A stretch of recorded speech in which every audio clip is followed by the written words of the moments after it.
He always managed to appear in her field of vision unintentionally. She wasn't a fool, so how could she not know what he wanted to do? But he was too cunning, never showing his true colors, only offering just the right amount of help in this unfamiliar country. Finally, one day she ran into him again at the flower shop. She couldn't help herself and spoke first. Susuji, what exactly do you want? Do you know I'm pregnant? Yes, and I also know you're divorced. His brow was stern, his gaze fixed on her. Then get rid of it? The way he said it as casually as if he were saying the weather was nice today. Sometimes Sophia Sue had to admit that he could always choke her half to death with a single sentence. But she wasn't 18 anymore without the willfulness of her teenage years. She said softly, the doctor said this might be the only child I ever have. Her eyes lowered as she clutched the bouquet of sunflowers, her hands tightening, only to hear him say nonchalantly, then thank God I'm going to have a child. You. She choked again, feeling her blood rushing upwards, making her face hot and flushed. You're so confident, but I haven't agreed to anything. A playful smile tugged at the corner of his mouth. The ending will be the same anyway. I advise you to give up struggling sooner rather than later. Whether it was Sophia Sue's illusion or not, she always felt that there was a hint of warmth in Suji Sue's indifferent eyes compared to before. Otherwise, why would I give up my comfortable life in China and apply to headquarters to be transferred here? Under his burning gaze, she was the first to look away, her heart pounding uncontrollably. She wanted to ask him where he got his confidence from, but after moving her lips, she ultimately said nothing. Since meeting at the flower shop, they could be considered to have cleared the air. Suji Sue didn't even pretend, directly buying the villa next to hers and becoming her neighbor. Although he didn't say it explicitly, Sophia Sue understood in her heart that sometimes you shouldn't just look at what a man says, but more at what he does. These days he accompanied her to the hospital for prenatal checkups, learned about childcare, and even took the initiative to cook meals for pregnant women. The doctors in the hospital's obstetrics and gynecology department all thought he was her husband. She occasionally glanced at his phone and found that he was looking up information about postpartum care, which inevitably touched her heart. But she still didn't dare to take another step forward. She dared to love but was afraid he would regret it. Just like this is good. At 5 in the morning her phone alarm went off on time. She groggily changed her clothes, walked to the door, and Susuji appeared at her door on time as agreed. As early as the day before yesterday, they had agreed to go whale watching together today. To have a better view, Susu rented a small boat, passing through the dock to the open water, the sea water as clear as a mirror. The sea breeze was much smaller than she expected. The sun rose and the sea fog dissipated, the sea water rippled, and they arrived at the whale gathering place. The whale's tail swayed, gently wandering around the boat. Especially witnessing the whale with its baby whale swimming so freely, her heart also softened. She couldn't help but exclaim, I feel like I've wasted the last few decades. Sophia Sue turned her gaze to him, only then realizing he had been silently watching her all along. She joked, actually when you invited me I didn't want to come at all. Having to get up so early and it's so cold at sea, it's really suffering. But having actually seen it, a strange feeling arose in her heart. Susu's face remained indifferent, but the tenderness in his eyes was visible to the naked eye. Life inherently has no meaning, living in the moment is the most important thing. She curved her lips into a smile. Yes, living in the moment is the most important thing. She knew Susu was reminding her to forget the unpleasantness of the past. People always have to move forward. She hadn't thought of Gunoa in a long time. When she first arrived in Finland, she would still pay attention to the situation back home.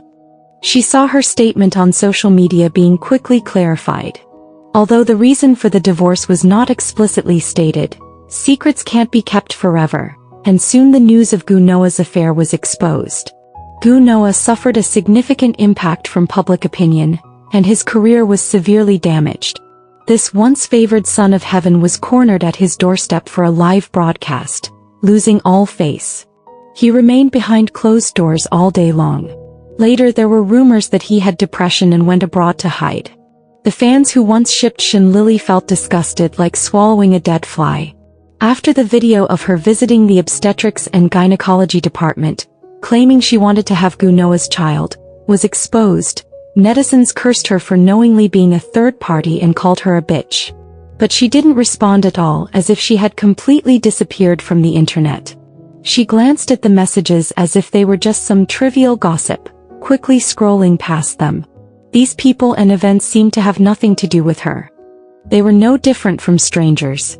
The unforgettable pain they once brought her had become a distant yesterday. She didn't care anymore. She stroked her protruding belly. Her child was really well behaved, never causing her any suffering during the pregnancy.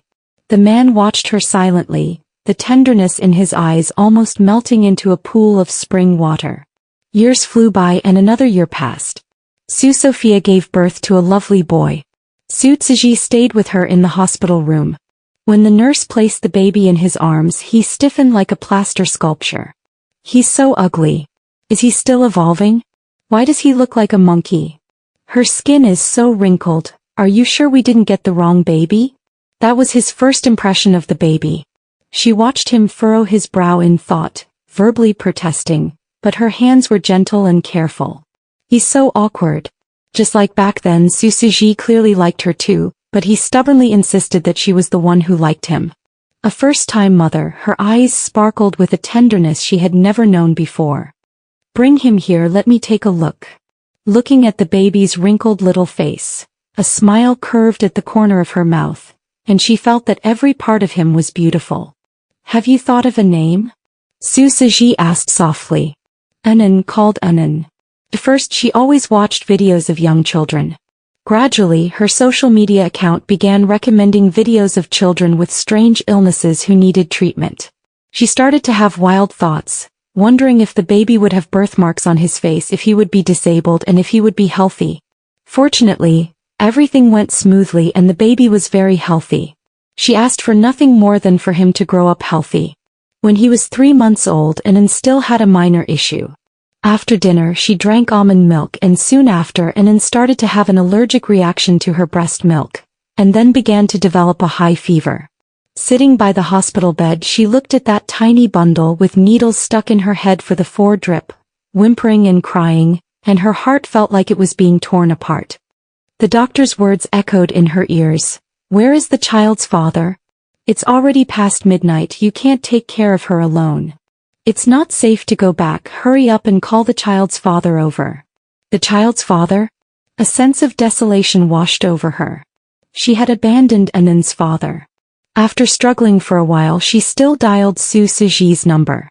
The man answered the phone quickly. After understanding the situation, he drove over, keeping the phone line open the entire way. He sensed her fear. Sophia, listen to me. I know you're panicking right now, but stay calm until I get to the hospital from the company. You're a mother now and Anan needs you. Susu arrived quickly, consulted the doctor about the situation. Fortunately, the child was fine, but Anan still had to endure the pain. Perhaps because of the child's sudden illness, it was rare for Susu to see her so vulnerable. In his heart she had always been a proud, confident and brave girl. Seeing her red eyes, the constant tears and her haggard appearance, his heart ached.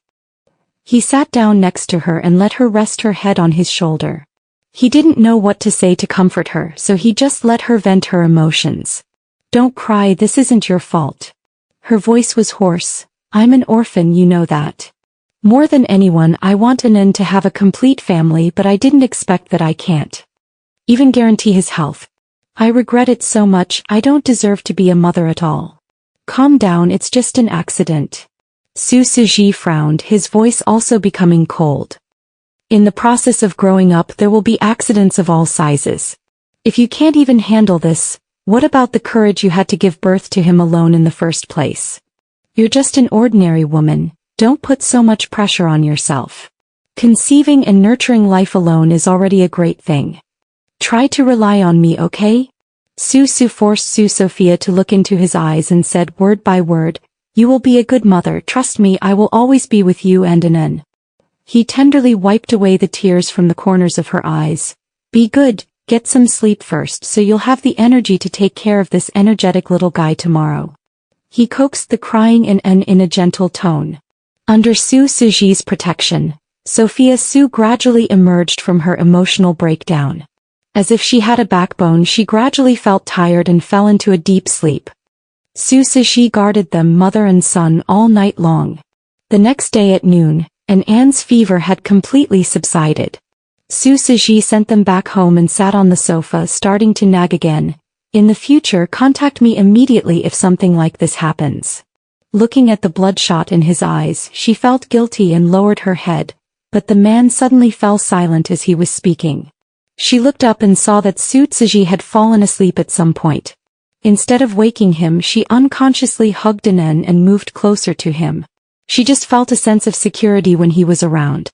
Reaching out to brush his stray hairs to the side, she gazed at his slightly tired face. The dark circles under his eyes and the stubble that had grown back overnight made him look disheveled, but she thought he was more handsome than ever. After this incident, their relationship had a new breakthrough. Su Sophia no longer resisted as much as before and would take the initiative to ask for his help when needed.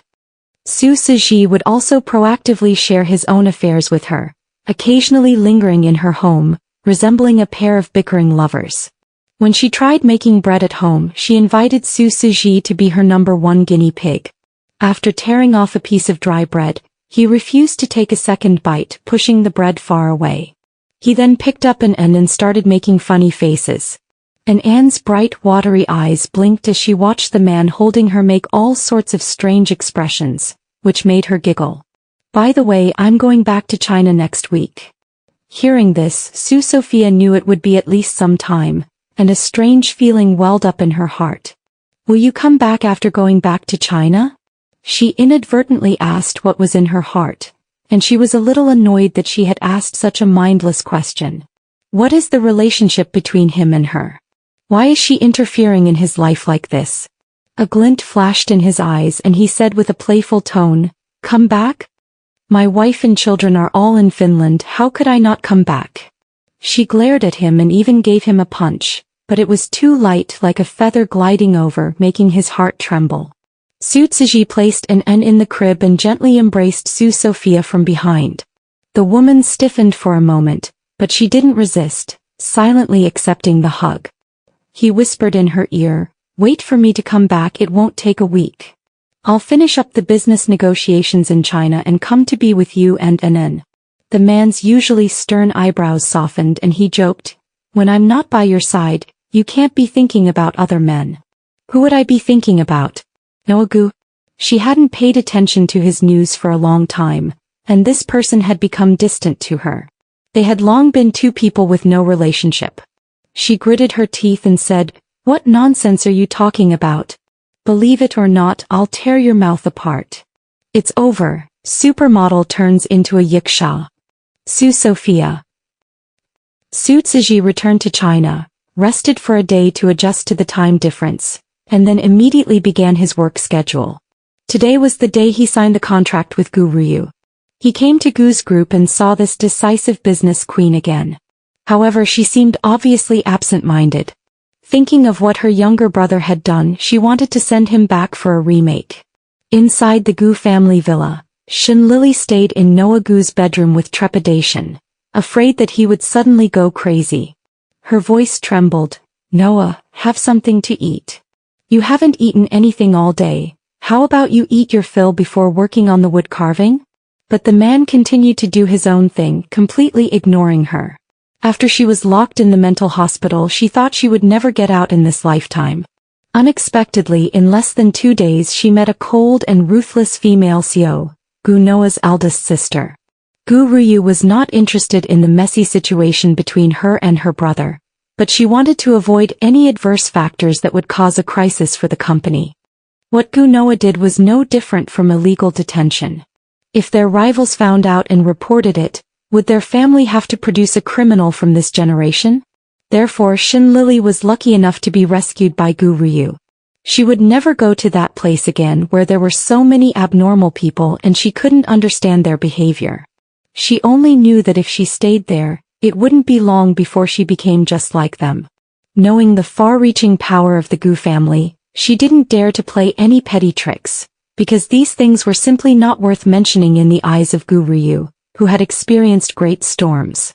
Gu Ryu saved her and was willing to take care of her for the rest of her life, but also made a request to her to take care of her younger brother and to stay out of the public eye honestly. Lily Shin understood that if a woman's reputation was ruined, her life would be over. Being kept by a powerful family like this was more than she could ask for. Gu Ryu didn't want to hear any more bad news about Gunoa. After all, he was her own brother. She had watched him grow up, being 12 years younger than her. In her eyes, Gunoa was still a child. Because Lily Shin was able to successfully seduce Gunoa, Gu Ryu believed that she must have something special about her. Gu Ryu hoped that she could make Gunoa fall in love with her and forget Su Sophia. That cold woman only said that Gunoa was sick, but didn't mention that he had bipolar disorder and watched him go crazier and crazier. She is now afraid to even see him in case he suddenly commits suicide again. Even if she's right there, she won't be able to explain herself. Gu Ryu will only blame her for being useless. Seeing that Gu Ryu was in a bad mood, Susu asked tentatively, "Something on your mind?" She waved her hand, pretending that her period had come, and changed the subject. "By the way, how much longer are you planning to be single? You're almost a golden bachelor." He deliberately tapped the table with his fingers. "Hold on, maybe I'll be saying goodbye to being single in a few days." Gu Ryu joked. "Didn't you say you'd only ever love your first love in this lifetime? In the end, I still fell for someone else." Shusu's eyebrow twitched slightly. Seeing his expression, she raised her voice and said, "You're not going to rekindle things with your first love, are you? A younger man becoming the other man, and winning." Susu frowned as expected. A woman's love for gossip transcends age. "But you really had it rough back then. You were suddenly dragged off to Africa by the old man for training, and there was no news from you. The girl thought you had abandoned her, and just when she got married you reappeared." How can the word miserable even begin to describe it? There's no light in his eyes anymore. He's like a walking corpse. He didn't want to hear her teasing anymore, so he deliberately changed the subject. "What about Noah? It's been a long time since we heard from him." The woman's upturned lips straightened into a line when Gunoa was mentioned. "He's going crazy at home. Ever since Su Sophia left and after going through a round of cyberbullying, he's been completely out of it."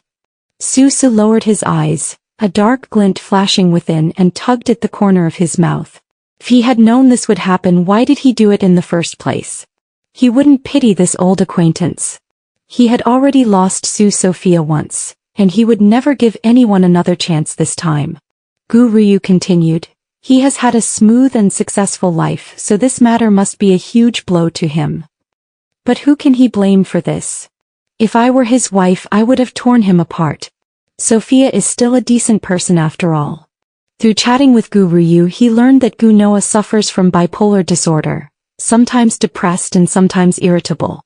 With Gunoa in his current state, he can't be seen by anyone at all. He's as good as useless. He attempts suicide by cutting his wrists from time to time, and wants to go overseas to find Su Sophia at the slightest provocation. In his current mental state, who would dare let him go out alone? The buzzing vibration sounded, and Gu Ryu answered the phone, her face turning pale. She gritted her teeth and said, "How did you people watch him? How could Noah jump from the second floor?" Su Tsuji's eyes were dark. He said nothing and took a sip of tea. "This is a suicidal rhythm." He sent a message to Su Sophia. Soon Su Sophia replied with a string of quotation marks. He briefly explained the related events. Holding her phone, Su Sophia was silent for a moment before replying to him. "If a person doesn't cherish themselves, who will? Don't talk to me about him anymore." Su Tsuji nonchalantly curled his lips. This was for the best. He only wanted to test Su Sophia's attitude. Seeing her resolute attitude, it seems that Gunoa has no chance in this lifetime. He doesn't owe Noah Gu anything. They had a slight acquaintance, which is why he didn't do anything drastic back then, like stealing someone's love. But now it's different.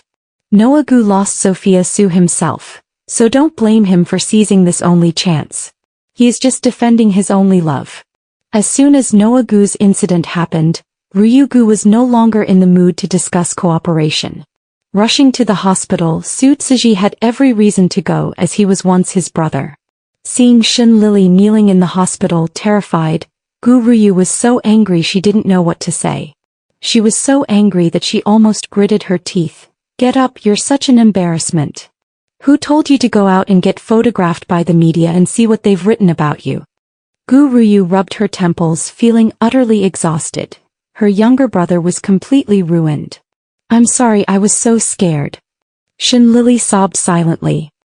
He suddenly heard the word child for some reason and went crazy, opening the window and jumping straight down. I was really terrified. Lily Shin's voice choked with emotion. Su Tsiji glanced at her, noticing the weariness about her. It seemed she had suffered quite a bit at the hands of the Gu family these past few days. Su Tsiji had never been a good person. Knowing that Noah Gu was still alive was enough for him. The rest was none of his concern. Once this project was settled, he would fly back to Finland. It had only been a few days since he parted with Sophia Su, but he was already eager to see her again.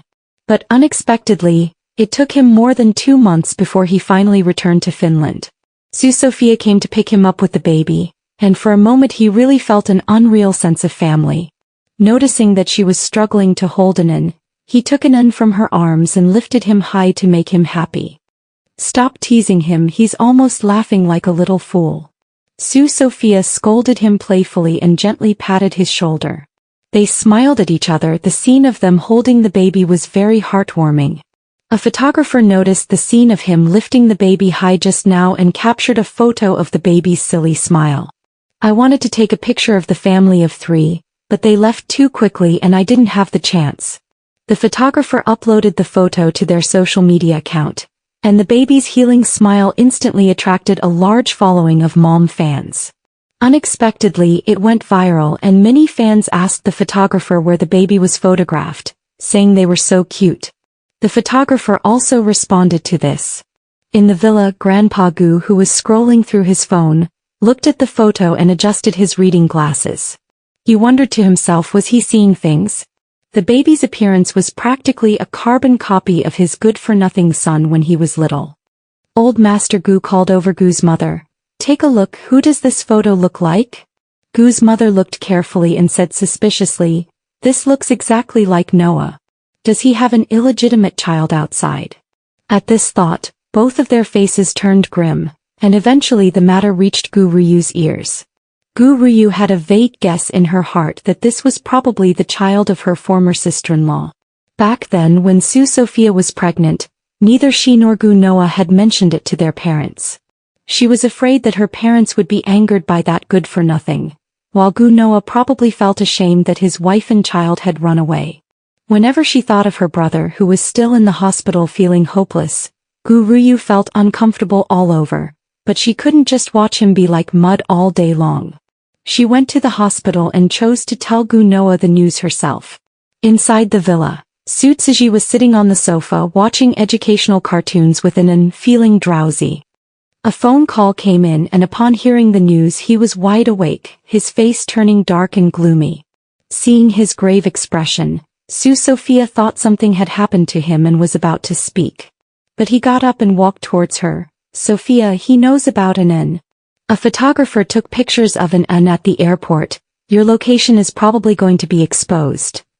Her eyelashes fluttered, sensing Su Sophia's unease. He pulled her into his arms, gently patting her back. It's okay, I'm here. He's injured right now and still in the hospital. He probably won't be able to get out. Susa lightly glossed over Gunoa's injuries. He had inquired and learned that the fall had caused several fractures and a ruptured kidney. A cold glint appeared in his eyes. He wouldn't be afraid if it really came to it. His only fear was that she would waver. As it stands now, there's no way Gunoa can come. If he keeps struggling, he'll lose his life soon. Su Sophia didn't say anything more. She was enjoying her peaceful life and hadn't thought of Gunoa in a very long time. What would come of them meeting again? She had nothing to say to him. Everything that could be said had been said the day she left. For the rest of her life she would have no further contact with him. She lay by the bed, coaxing Inan to sleep, while Su Tsiji watched over them, a feeling of tenderness in his heart. In China, the man who had been lying listlessly in his hospital bed, devoid of any will to live, now had a glimmer in his eyes. However, in his current weakened state he was in no condition to be discharged from the hospital. But for Guryu none of that mattered. She simply wanted him to have the will to live. From the day Su Sophia left, he had been living in agony, repeatedly asking himself, didn't she love him too? How could she be so cruel as to leave her behind? They even have a child.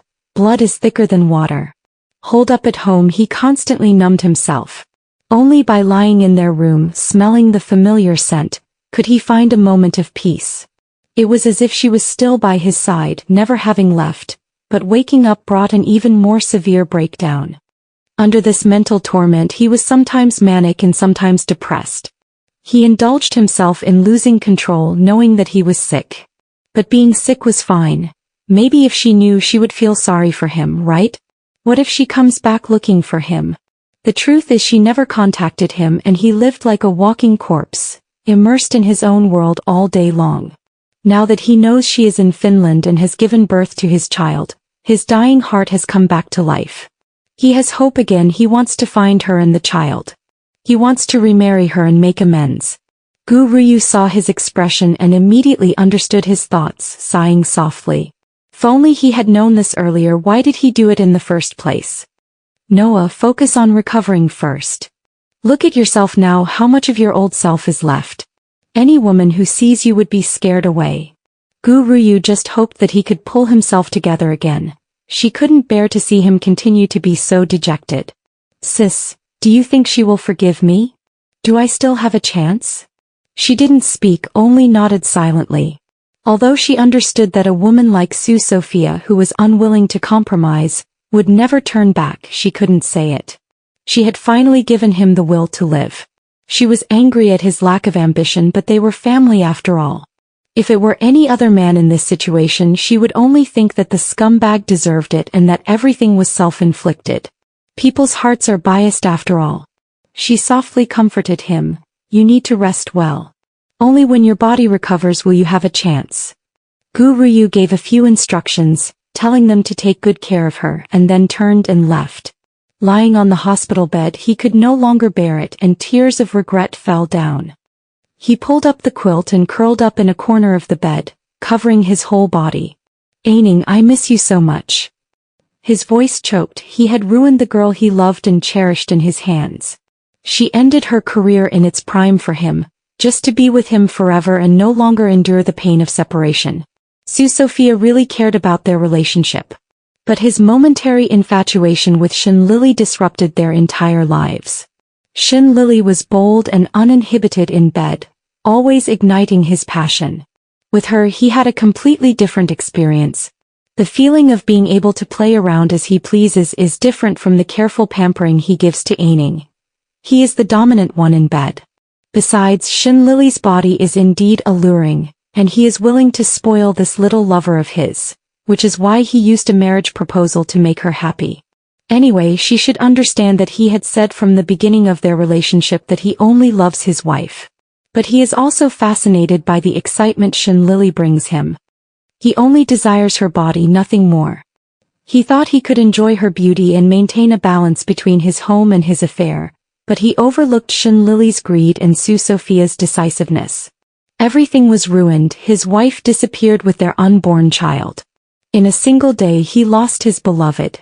In a small town in Finland, Su Sophia looked at the hickeys all over her body with a headache, cursing inwardly. Wine and lust are deceptive. Just last night she had intimate contact with Su Suji. She rubbed her sore waist and couldn't help but kick the man who was sleeping soundly while holding her. Recalling last night, the two of them were at home enjoying the aurora and had a few drinks, both feeling a little tipsy and infatuated.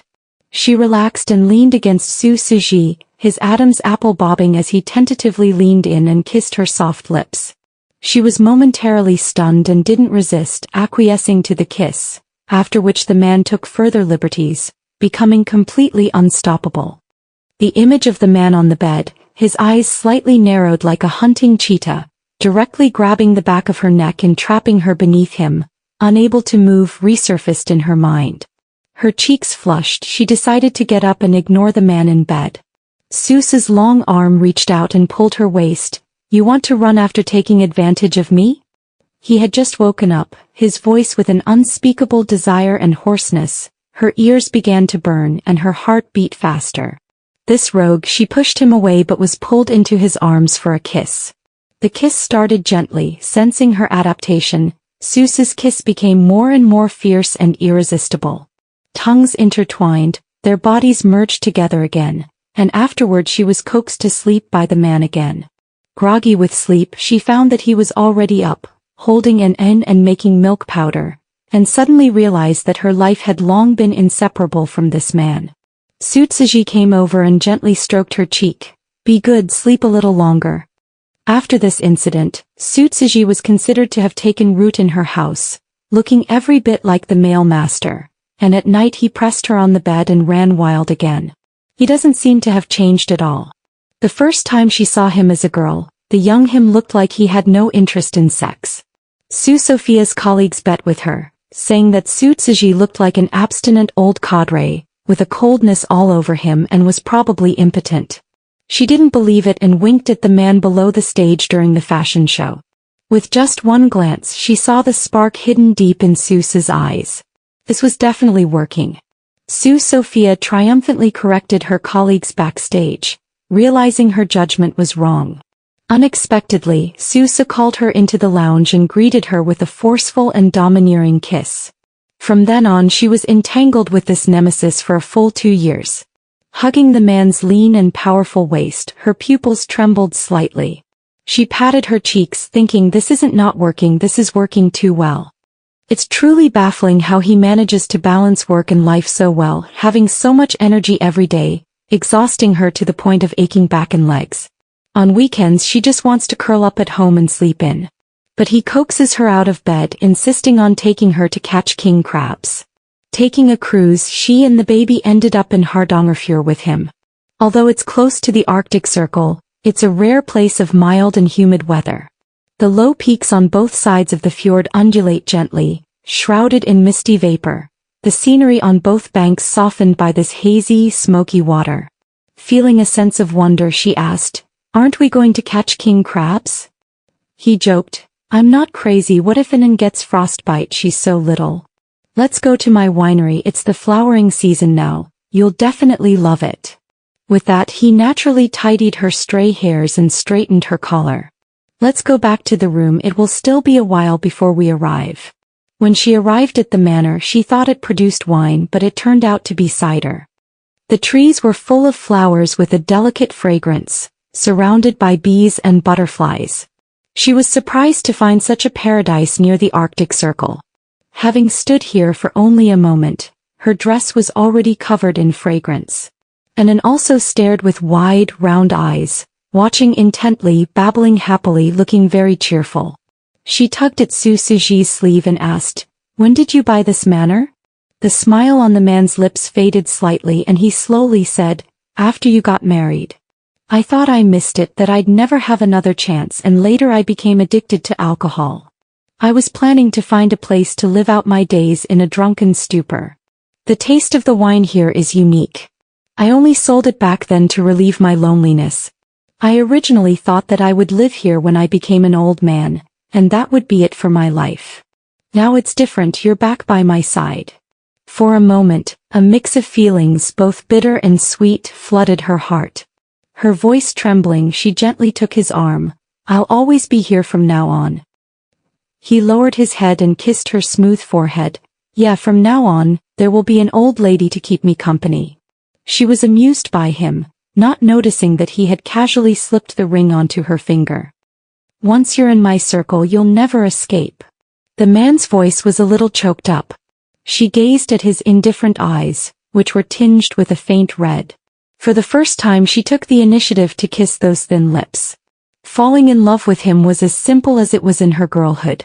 She never imagined that on an ordinary weekend she would be awakened by Susuji and taken to a rustic manor to taste wine, where she was proposed to without any preparation. But flowers seemed to bloom in her heart, which was very much his style. He only appeared indifferent, but in his bones he was wilder than anyone else. He wasn't necessarily very gentle, but he always managed to bring her a great sense of security. Now that Su Sophia had accepted his proposal, she naturally had to meet his parents and friends. The two prepared for a while and finally embarked on their journey back to their home country. Much better than Sophia by Su expected, the tolerance of Su Siji's family towards him exceeded her imagination. The younger sister-in-law was humorous and very talkative. She learned from her that Su Siji had a first love back then, but due to various reasons the two missed their chance, which led to him being depressed and focused on his career for so many years. Now that he is willing to get married, even if he wanted to find a man, the family would probably agree. Su Siji never mentioned how he had spent these years, and hearing it from his younger sister-in-law now was even more shocking. At night she lay in the man's arms, her fingers gently tracing his contours, a glint of moisture in the corner of her eye. He thought he had hurt her, and with his lips he kissed away the tears from the corner of her eye, his voice hoarse as he asked, "Why are you crying? Where did I hurt you? Let me take a look." She just shook her head. "Why have you never told me about what's happened over the years?" He was stunned for a moment and then understood. He just kissed the corner of her lips and said softly, "It's too painful and there's no point. I only live in the present. The past is all in the past." But Gunoa, who had just recovered, was still living in the past, unwilling to wake up. He learned from Gu Ryu that Su Sophia was getting married, and he knew the groom too, Su Siji, the most praised of their younger generation. He wanted to go to her to tell her that he still loved her and not to get married. But Gu Ryu had arranged for bodyguards to accompany her at the hospital 24 hours a day, and he was not allowed to leave the hospital at all.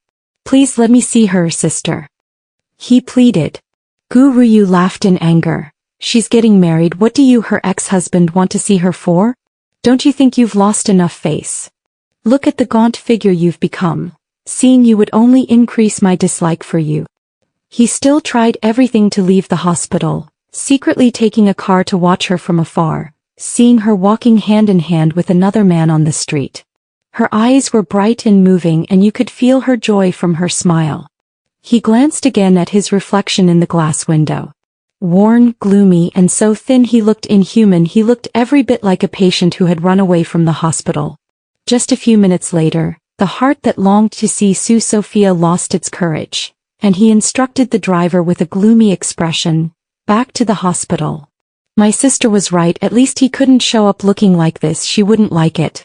Su Siji narrowed his eyes slightly, glanced at the car that had been following them all the way as it drove away, and a cold smile appeared on the corner of his mouth. At least they knew what was good for them.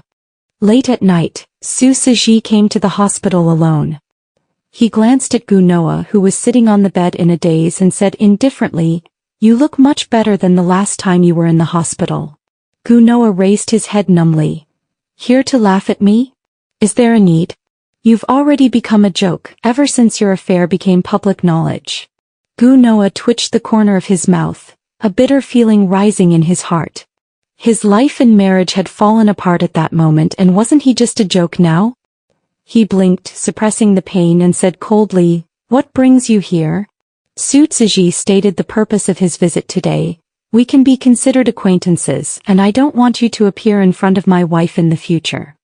His face was pale and he gritted his teeth, saying, "Don't I even have the right to see her? Qualifications?" Su Siji sneered.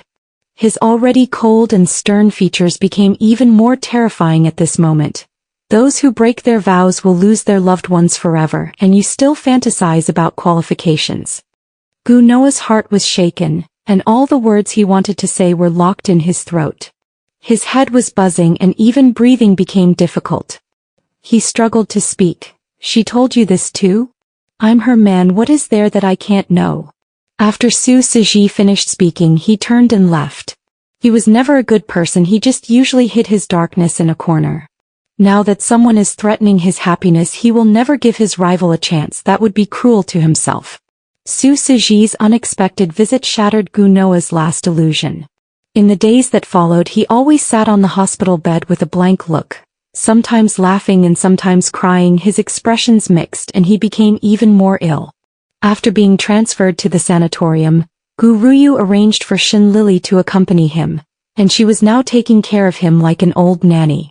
Their lives were ruined, and now she just wanted to make more money by relying on a big tree. She couldn't make it outside. Mentioning this name was like a rat crossing the street, and everyone was shouting to beat her. If she could leave, she would have left long ago. When he was not fully conscious, he would gently call her a Ning and she would respond numbly. One day she overheard Gu Ryu on the phone with Gu's parents at the corner of the hallway. She caught the gist of it. Madame Gu had a terrible idea that perhaps Gunoa's condition would improve if he got married and had a child. The thought spread like wildfire in her heart. Wasn't this the best way for her to latch onto the Gu family? Although she no longer loved Gunoa, she still loved money. Calculating it, the effect of her contraceptive injection should have worn off. When he was once again confused and mistook her for Su Sophia, she drugged Gunoa, and they ended up sleeping together. Before long she had pregnancy symptoms and confronted Gu Ryu. She only received a mocking remark from her, "You're quite the character." In short, what Gu Ryu had to do was simply fulfill the two elders' wishes. With her brother in his current state, what good girl would take a fancy to him? So they found a way for her and Gunoa to register their marriage. Shin Lily would still come to be with Gunoa, but her treatment now was exceptionally good. While he was still unconscious, she would continue to impersonate Su Sophia, telling him that he was going to be a father. The man's joyful expression reminded her of their sweet past, and as they became intimate in the hospital bed once more, Shin Lily's bold teasing made him realize something was wrong. "You're not a Ning, she wouldn't play these tricks. Who are you? Tell me who you are." Shin Lily was suddenly grabbed by the neck, almost suffocating to death, when Gu Ryu's sudden visit saved her life. Looking at the disheveled state of the two, anyone with eyes could immediately understand what had happened. Immediately she slapped Shin Lily across the face. "What, tired of living a peaceful life? So sexually frustrated, should I send you to work as a prostitute?" Shin Lily immediately shook her head in terror, indicating that she would never dare to do it again. A dramatic thing happened, and after all the commotion, Noah Gu's mind cleared up. He looked at Lily Shin's bulging belly, and his heart ached as he recalled the terrible things he had done these days. When Lily Shin came to the ward again, he said wearily, "What exactly do you want?" "Money, a house, I can give you anything. I don't want this child." He already had a child. What did the one Shin Lily bore him count for? Unexpectedly, Gu's parents learned of this and vehemently disagreed, forcibly using filial piety to pressure him to keep the child. No one cared about Gunoa's wishes, perhaps because he was crippled, and his family no longer cared about his desires. All the things from before were nothing more than fleeting clouds. He finally bowed his head and obeyed his family's arrangements. For a time he reverted to his former refined gentleman self, and his attitude towards Shin Lily gradually softened, but his heart grew more desperate with each passing day. On a clear day he jumped from a high building, his flesh and blood separating. In his will he instructed that all his assets be given to Su Sophia and her son. With Noah Gu dead, Lily Shin lost her value. As soon as the child was born, Ryu Gu took the baby away, not giving her a chance to even glance at it. The Gu family blamed Lily Shin for Noah Gu's death, saying that if she hadn't seduced Noah Gu and gotten pregnant, he wouldn't have been forced to his death. Her financial resources were cut off, and whenever she appeared in public she was ridiculed and insulted, making it impossible for her to find a job. Some people had seen her in brothels and then she disappeared. When Sophia Su heard about the two of them again in Finland, she felt a pang of emotion. How did things get to this point? She and Gunoa had a decent breakup, and even if they never met again in this life, she thought they could at least each be well. How did it become like this now? Taking a flight back to China again, it was a farewell of life and death. She led Anand to Gunoa's tombstone. In the photo he was still as she remembered, with a handsome face and a warm smile, like a spring breeze blowing into people's hearts. Anand fidgeted with her fingers, asking like a curious baby, "Mommy, who is this uncle?" Her throat felt blocked and her eyes welled up with red. It took her a long time to choke out, "It's Daddy." Anand shook his little head. He couldn't understand. Wasn't Daddy waiting for them at the foot of the mountain? Why is Daddy here again? Su Sophia tried hard to look up to hide the tears streaming down her face, but they stubbornly kept flowing. "Anan, say goodbye to your father." After teaching Anan to bow 3 times, she stood there in silence for a long time. In a daze, she was transported back to the year she was 19, wearing a backless red dress, walking on the catwalk like a blooming fiery rose. Noah Gu, who was invited by the organizer to do the design, was inadvertently captivated by a single glance. A fleeting glimpse, and from then on love took root. From then on he never missed a show where she was present, and he sent her countless roses. Juliet, Louis XIV, green light, Neptune, all were politely declined. I've seen him look lost, troubled and puzzled. I've seen him try to understand her preferences little by little. She casually mentioned that she liked emeralds, just to make him give up on the idea, but she didn't expect him to buy a whole set of jewelry to give to her. I've seen him design a unique villa love nest for her. He pointed to the drawings and told her with a smile that they would have many children. In their most loving year he held a remarkable fairy tale wedding for her. Her trust in him shattered the moment she received Noah Gu's infidelity message. She disappeared into anonymity, leaving resolutely. They dated, fell in love and married, thinking they would be together for life, but never expected it to end with a final farewell. In just a few short years she experienced a mix of love and hate and every emotion in between, all because of this man. This is really goodbye. She silently placed a bunch of white chrysanthemums, put on her sunglasses and led Anan away by the hand. At the foot of the mountain, Sutsuji sat in the car with a bland expression, but his eyes kept looking at the intersection of the road down the mountain. His curved knuckles kept toe to the steering wheel, exposing that his heart was not at peace. It wasn't until the outlines of 2 black figures, one large and one small, gradually became clear in the distance that his heart finally settled down. He opened the car door, got out and strode towards Sophia Su, scooping Anan into his arms and taking her hand in his. The icy touch of her hand sent a chill through him. Sutsuji said nothing, but after placing Anan in the child seat, he silently began to rub her fingers. "I told you I'd come with you and Anan. Why are you so stubborn?" Sutsuji was met with a silent sigh. Her eyes were filled with emptiness, which pained him deeply. "Ace, let's go. I don't want to stay here any longer." Her past with Gunoa is truly over. Gunoa's death still left a shadow in her heart. On Sophia's 3rd day in the country, she received a call from Gu Ryu. She arranged to meet her at a private cafe. In Sophia Su's mind, Ryu Gu had always been a capable and beautiful sister-in-law, but she wasn't sure why she had been asked to meet this time. When the two met, Ryu Gu took out a file bag and handed it to her. Sophia Su was puzzled. "What is this?" "Noah left this for you and Anan," Ryugu said directly. She reached out and pushed the document back to its original position, replying calmly, "I'm sorry, sister, I can't accept this." Back then, when she left the country, she sold enough assets, many of which were expensive and large-scale, all given to her by Gunoa at the time, enough to ensure a worry-free life for her and Anan. She sold them with a clear conscience back then, but what is this inheritance all about? Besides, doesn't he have a child? She lowered her eyes, her fingers stirring the coffee, involuntarily curling up. His money should be left to that child. Anan has everything. That child has never seen their parents since birth. I will not accept this money no matter what. The matter of the inheritance was ultimately dropped, and Gu Ruyu made another request, to let Anan meet her grandparents. Sophia Su agreed. Anan was, after all, a member of the Gu family by blood. She wasn't so cold-blooded as to deny the two elders the chance to see their grandson after they had already suffered the loss of their son. A few days later, she brought Anan to the old Gu family mansion. The moment Gu's mother saw Anan, Sophia saw her eyes turn red. Anan sat on the sofa, curiously looking around, completely fascinated. That like... His little fleshy hand pointed to the architectural model on the shelf, and Gu Ryu couldn't help but smile.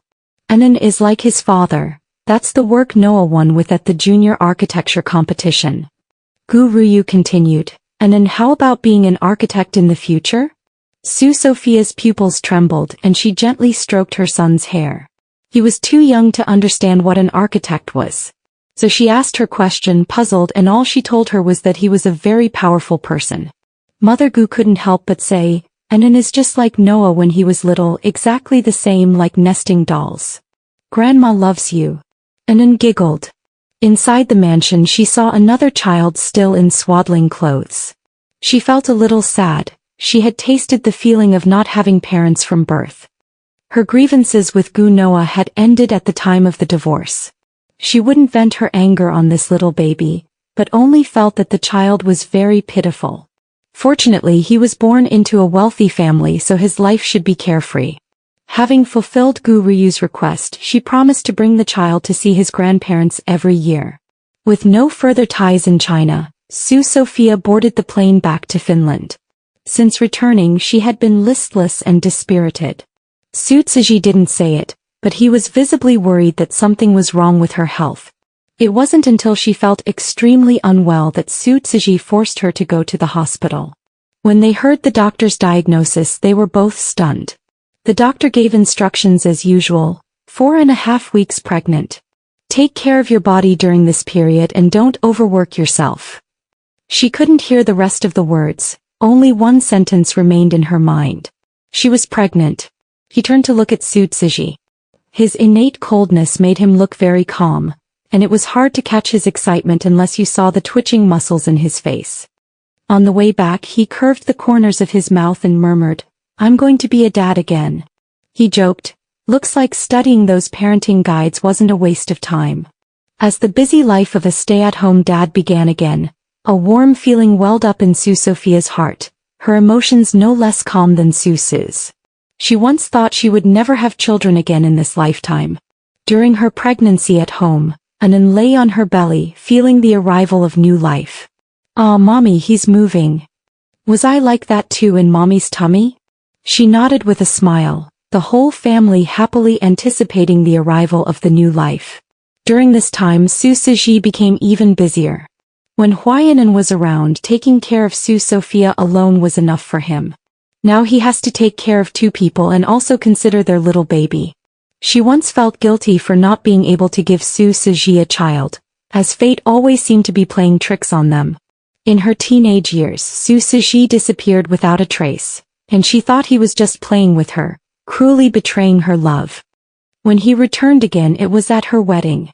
He didn't explain much, leaving with a desolate figure as he departed. Who would have thought that after all the twists and turns, they would still end up together? After 10 months of pregnancy, Sophia Su gave birth to a lovely boy. Anan lay beside the stroller watching the little baby intently.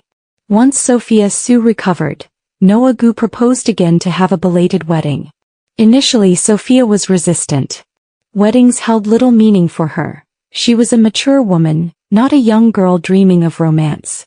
"Sophia, but I want everyone to know you're my wife. I want to see you in a white dress. You must look beautiful." He was touched. She had overlooked Su Siji's feelings. For him, this was his first marriage and he must be looking forward to his wedding. In the end, she silently nodded and agreed to hold a wedding ceremony. On a bright morning they held an outdoor wedding on the green lawn. The moment Sophia Su, in her white wedding dress, appeared with the little flower girl and his eyes revealed a deep love for them both. "Mr. Siji Su, do you take?" Before the priest could finish speaking, Siji Su interjected, "I do." The guests present were stunned for a second, and then the venue erupted with laughter. At this moment, where was Su Siji's former composure and self-control? Seeing the glistening water in his eyes, she couldn't help but feel her own eyes moisten. It's easy to fall in love but hard to stay together. After stumbling through half a lifetime, she realized that he was still waiting for her in the same place. Her voice was soft as she slowly said, "Su Siji, thank you. Thank you for never giving up on me. Thank you for giving me and a home." She's not a sentimental person, but for some reason, tears keep falling from her eyes today. He just shook his head, gently wiping away her tears with his thumb. "I should be the one thanking you. Thank you for giving me the opportunity. Wife, I love you." In the night, accompanied by a muffled groan from the man, she was left limp and exhausted, held tightly in Su Suji's embrace. In her hazy consciousness she sensed him kissing her cheek. The days are long and they will witness their children grow up together, taking them to travel all over. They are all changing, but the only thing that remains constant is their hearts that love each other.